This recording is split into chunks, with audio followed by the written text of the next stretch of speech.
Welcome to Sunshine Recorder. I'm going to take you inside and show you the control room.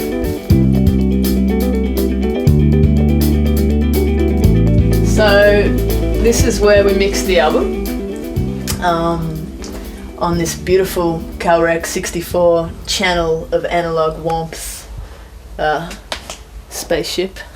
It took me a few days to kind of understand what was going on here, but one of the beautiful things about this console is the inbuilt compression is pretty nice, and there's a lot of good quality to the EQs, which I can see are still set up from the end of my mix session. We are finished now, but it's nice to come back in and look at the gear. The monitoring is about as good as it gets with the Barefoots and the NS10s. Great for aping. I didn't get to record the whole album to tape this time because it needs to be done in one spot, and I tend to record in a number of different places, but we did slam a few of the tracks back to tape to get that natural, rich, gritty compression. And for anyone who records here at Sunshine, they have the option of recording to tape, which is unusual and a wonderful thing to do. This beast here, the Chorus Echo, similar to the Space Echo, is one of my absolute favourites. It's got a little reel of tape inside that moves around and around, and you can speed it up and slow it down and create genuine real-time analog tape delay effects, which is a hell of a lot of fun. I will admit that I've probably spent 3 or 4 hours of the album just standing here turning these knobs back and forwards until I was happy with what I captured. This is the outboard here. There's some more stuff coming along soon. On the album, used the classic LA2A on pretty much every one of the snare drum tracks on the album, and the LA3A is really gorgeous. Leveling amplifiers, compressors for the guitars. The Xena came in handy and it's pretty tasty, gives that yummy British sort of sound to things. And the Tube Tech is great for driving the bass. Use the distressor to create some nasty sort of drum sounds. These guys I think we ended up using on the kick drum quite a bit. Really tasty. They get a lot of movement happening and sound good when they do.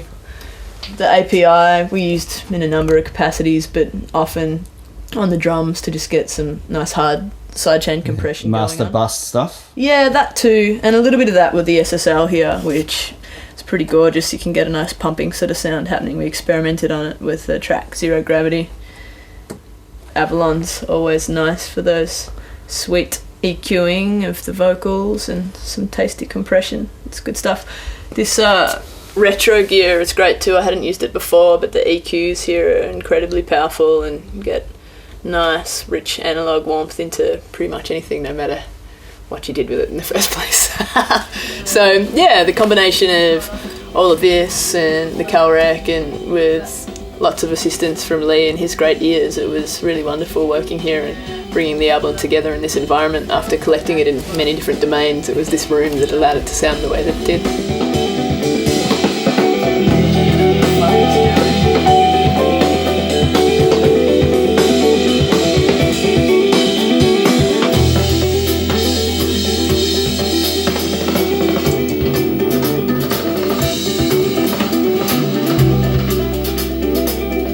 Wash them just happens sort of on one side.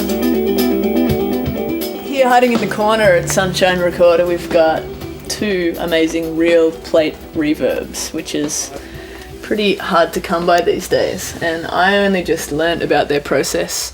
Whatever element of the mix that you're sending to the plate reverb, it is sent through the speaker and it reverberates along this plate here, and then it's picked up at either end by these 2 pickups at either end. So you're getting the real effect of your music being propelled through this sheet here, and the sound's incredible. We really exploited it a lot on this recording, which is what helped give it that nice analog sound post-production.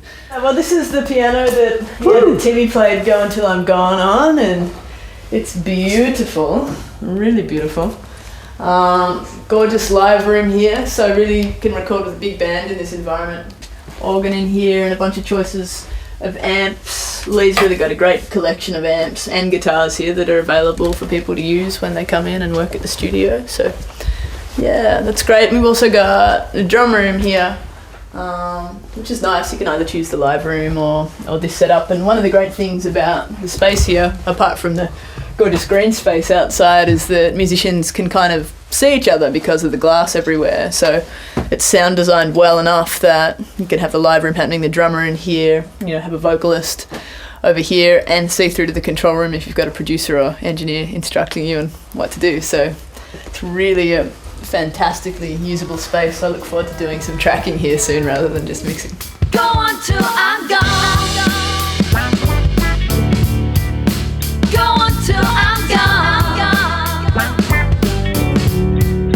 Go on till I'm gone. Yeah, it really is a great environment to hang out in. It's very relaxing, and as you can see, this setup's so well designed. It's a nice space where the producer can sit. There's plenty of room for all of the bandmates. If you want to have all your bandmates in on the mix, sometimes that can be it's alright with a trio, but you can actually sit an 8-piece here because of all of this seating and the way the setup is. So yeah, what a great space. Melbourne's lucky.